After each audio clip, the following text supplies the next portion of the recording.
Akala nyo ba ang kapangyarihan ay nasa inyo? Sino ba kayo? Ingay ng mga Indio, mga hindi marunong umasta. Ito ang paraan upang mailigtas ang aking ama. Handa akong magsakripisyo. Bago dumating ang gera, kailangan pasikatin ang ilaw ng karunungan. Ang sistemang ito ay bulok na. Oh, Magsisilbing apoy. Pinaghirapan ko ang lupang ito, ngunit kinuha nila. Tinuruan kaming magtiis, ngunit hanggang kailan? Ang kapangyarihan ay para lamang sa nakakataas. Sumunod kayo! Akala nyo ba ang kapangyarihan ay nasa inyo? Sino ba kayo? May mga sugat na hindi naghihilom. May mga pangaaping hindi makakalimutan. Sa isang bayang matagal nang pinatahimik. Unti-unting nagigising ang galit. Kapag ang galit ay matagal nang kinimkim, may isang taong handang magsindi ng apoy.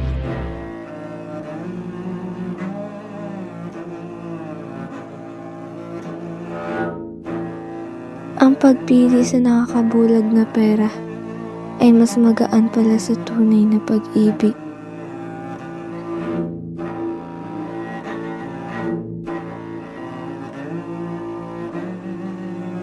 Kung ang puso ko lamang ang masusunod, hindi ito ang landas na pipiliin ko.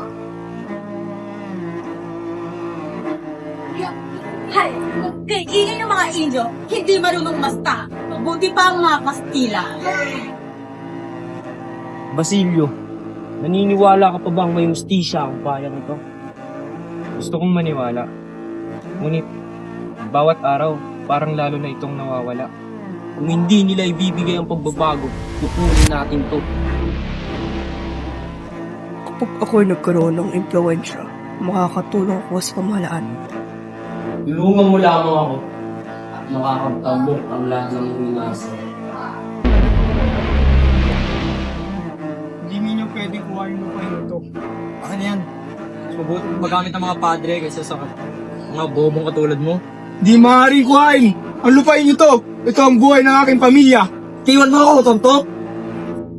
Kung ang batas ay para lamang sa makapangyarihan, kami ang gagawa ng sarili naming hustisya. Kapag ang isang tao ay nawalan ng lahat, natututo siyang lumaban.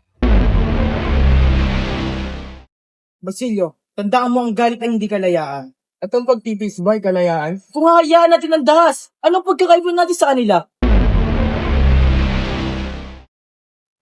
Sa bayang pinanggaharian ng kapangyarihan, ang mga walang laban ang unang nasasaktan.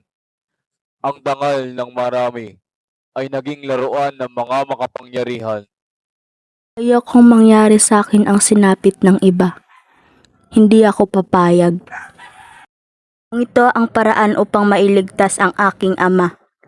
Handa akong magsakripisyo.